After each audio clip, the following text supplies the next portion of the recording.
안녕하십니까. 2020년 4월 28일 화요일 용칼 시작하겠습니다. 자, 오늘 용칼은요. 오거돈 성추행 피해자 대표에게 친문 낙인 찍는 조선일보, 또 20대 남성의 지지율이 빠졌다 이러면서 과도한 분석을 내놓으며 사실상 여론 조작을 시도하는 종양일보 이야기를 좀 해보려고 합니다. 우선 광고부터 만나보실까요? 어이구, 이게 누굽니까? 예, 그래요. 박지희 씨네요. 박지희 씨. 항상 유쾌하고 즐겁고 재밌고 그러면서도 아주 사람이 진국이에요. 너무너무 인간성 좋고, 예, 우정도 있고, 네, 의리도 있고. 박지희 씨. 사람이 그렇게 된 데는 다 코업 덕분입니다.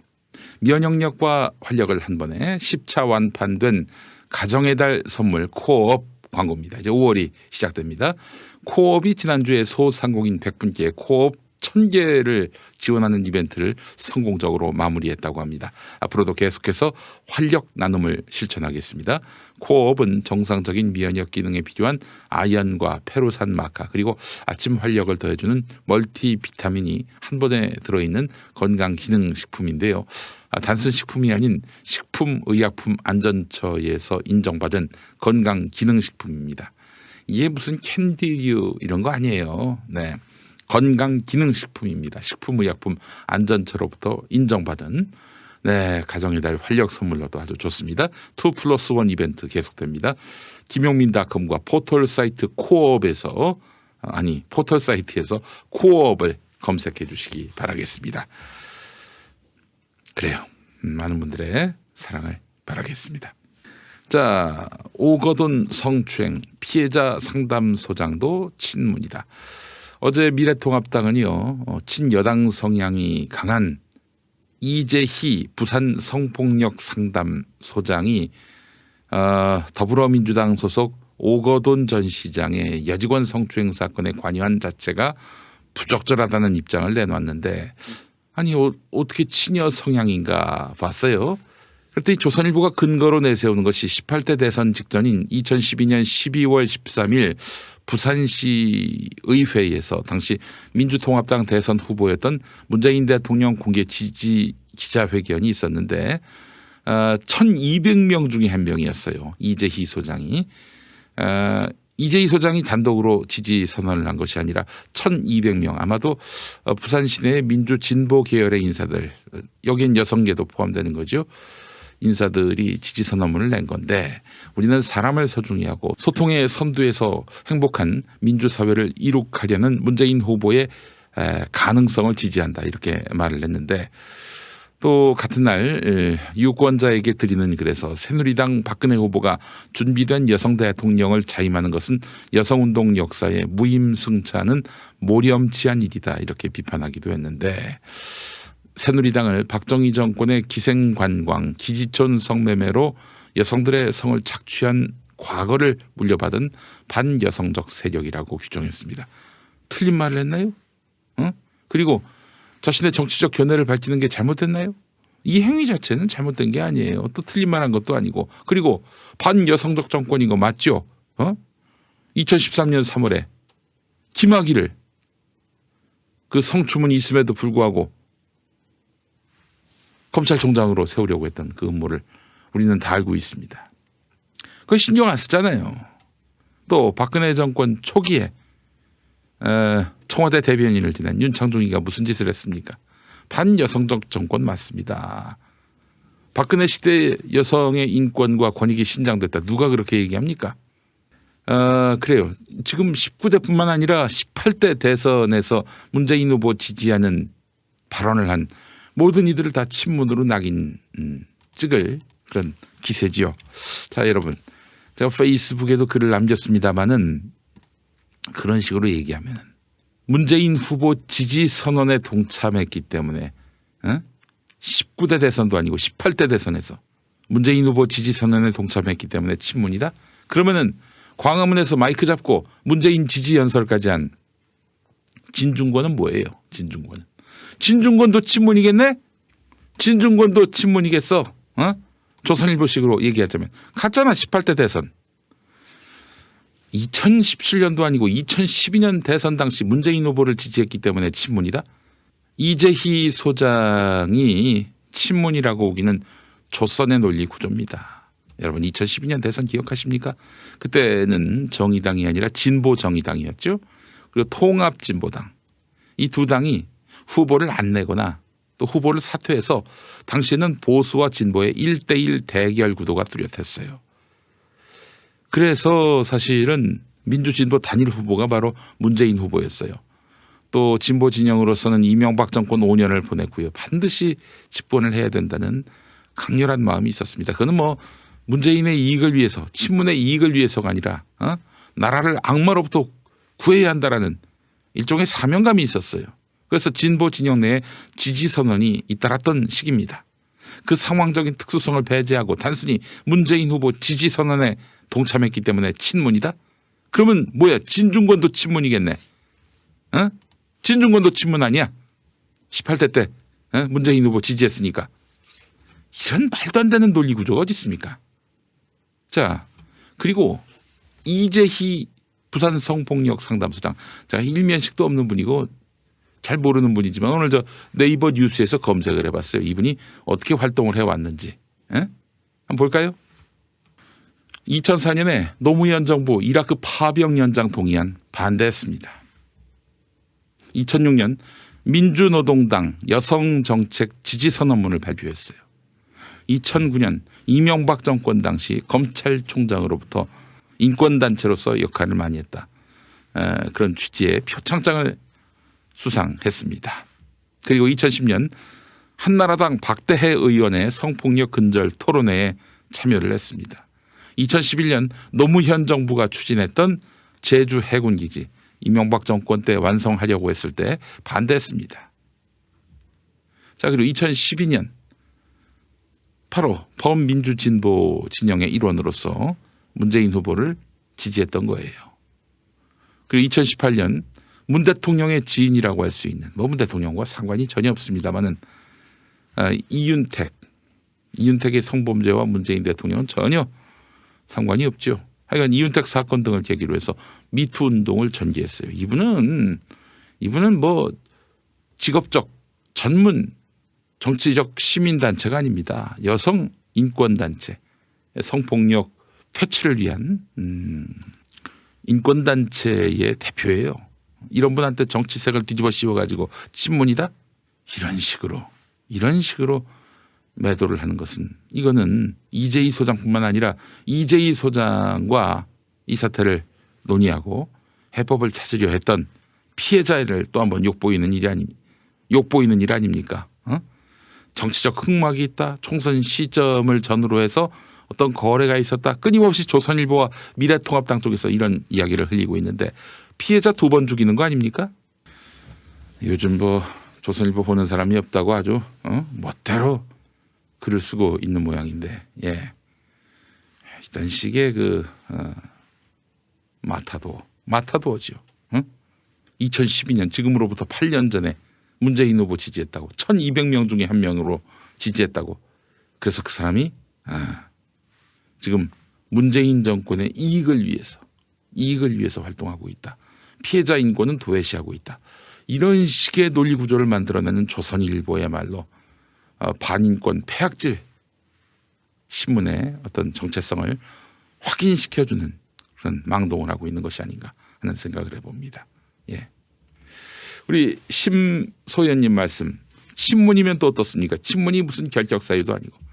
그렇죠. 친문일수록 인권 감수성이 더 투철하다. 뭐 이렇게 보시는 분들도 계시는 건데 뭐 여기서는 그런 얘기를 하려는 것이 아니라 그렇잖아요. 허재영 기자도 그런 말 했잖아요. 왜 이런 여권에서 이런 성추문이 많으냐. 여기는 폭로하면은 뭔가 세상이 바뀌니까 뭔가 고발을 하면은 그 가해자가 응징을 당하니까. 그래서 이 진보 진영 안에서 그 폭로가 빈번한 거 아닙니까? 보수 진영에서 폭로가 없다는 거는 폭로해봐야 바뀌는 게 없고 피해자만 다친다. 이런 현실이 반영된 것은 아닐까요? 참 박재철님 말씀처럼 요즘 제정신인 사람이 누가 조선일보를 보겠습니까? 종양일보 한번 보겠습니다. 20대 남성 지지율 어떻게 바뀌었나. 이 도표 갖고 20대 남자는 보수화됐다라고 말하고 있는 종양일보입니다. 자, 20대 남성 통합당 찍었다 41%. 이거 어떻게 하느냐고요? 방송 3사 출구조사 결과입니다. 네, 이 출구조사 표본이 된 사람들 중에 20대 남성 중에 41%가 보수당을 찍었다는 거고요. 자, 그리고 진보 정당을 찍었다는 사람들은 48%였습니다. 여러분 좀 이상하다는 생각 들지 않으십니까? 물론 20대 여성의 통합당 지지는 25%에 불과합니다. 30대, 40대 남녀만큼 20대 여성들의 그 정부 여당 지지도가 높다. 이렇게 판단할 수가 있는 겁니다. 자, 근데 말이죠. 여러분, 이 도표로 20대 남성이 보수화됐다라고 말할 수 있을까요? 일단 이 데이터를 한번 보겠습니다. 출구조사 빼고 나머지 조사는 다 한국갤럽 조사입니다. 한국갤럽 조사하고 방송 3사 출구조사는 표본도 다르고 조사 방법도 다르고 그 표본 수도 다르고 다 달라요. 출구조사 결과는 유독 튀죠. 잘 보세요. 2020년 1월만 해도 나 보수정당 좋아요 25%, 나 진보정당 좋아요 26% 이랬어요. 근데 갑자기 2020년 4월 되니까 거의 대부분 보십시오. 89%가 자기 입장을 밝혔어요. 아니 1월만 해도 한 50% 입장 밝혔다가 출구조사돼서 90%가 입장을 밝힌 겁니다. 물론 그 40% 중에는 늘어난 40%포인트 중에는 입장 정리가 돼가지고 그래 내가 진보정당 지지하니까 진보정당 지지한다고 해야 되겠다. 나 보수정당 지지하니까 보수정당 지지해야 한다고 말해야겠다. 마음먹은 사람도 있겠죠. 이상해요. 너무 조사가 튑니다. 출구조사가. 왜냐? 출구조사에서는 몰라요. 응답하지 않겠습니다. 이 비율이 확 줄어듭니다. 그러나 한국갤럽 조사는요. 전화로 조사하는 거 아니겠습니까? 물론 면접원들이 조사합니다마는 무응답, 모름이 있어요. 그러나 출구조사에서는 모릅니다. 무응답이 거의 존재하지 않습니다. 그래서 이 한국갤럽 조사 2016년 3월, 2017년 3월, 2018년 3월, 2019년 3월, 2020년 1월 이 한국갤럽 조사와 출구조사는 동일선상에서 어떤 하나의 추이로 볼 수 있는 데이터가 아니에요. 이런 식으로 해서 이런 식으로 해가지고 20대 남성이 보수화됐다라고 분석하는 것은 대단히 무리가 있는 겁니다. 그렇지 않아요. 그리고 보기에 따라서는 보십시오. 지금 20대 남성의 진보 정당 지지율이 역대 2위로 나왔네요. 2017년 3월에 53%로 가장 높았는데 그 다음 높은 게 이번 출구조사 아닙니까? 말이 안 되는 거죠. 조사를 하려면 2020년 1월까지의 상황을 보고 해야 되는 건데 이 출구조사까지 끼워 넣었어요. 물론 보수정당 지지율은 역대 가장 높은 걸로 나옵니다. 그러나 출구조사라는 전혀 다른 조사를 여기다 끼워 넣으면 그 데이터가 나오는 거예요. 예. 자, 이게 전형적으로 이 데이터를 갖고 장난치는 거라고 우리는 표현을 합니다. 예. 그러면서 온갖 이런저런 해석을 갖다 붙여요. 20대 남성이 보수화된 이유, 뭐 조국 딸 논란 때문에 그렇다. 여성 할당제 때문이다. 급진 페미니즘의 기득권 공격 때문이다. 20대 남성의 보수화가 이런 것들 때문에 불붙여진 것이다. 82년생 김지영도 문제였다. 뭐 이런 식으로 지금 이야기하고 있습니다. 머리에 종양이 나지 않고서는 이런 분석이 가능하겠습니까, 여러분? 에? 아니 어떻게 이런 제가 여론조사에는 굉장히 이제 문외한이긴 하지만은 이건 내가 봐도 정말 어처구니 없는 분석입니다.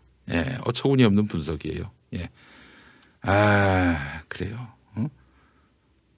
부산 성폭력 상담소 소장을 친문으로 덮어씌우고 20대 남성을 새로운 보수 지지층으로 또 뒤집어 씌우고.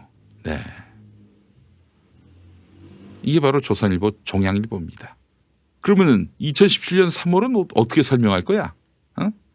보세요. 이게 다 어떤 20대 남성의 보수화가 이 젠더 문제 때문에 발생한 거라는 식으로 지금 종양일보가 얘기하고 있잖아요. 또 뭐 조국 딸 전혀 동의할 수 없습니다만은 조국 딸 논란이 뭐 공정에 관한 문제라는 지적인데 그러면 그 20대 여성들은 뭐야?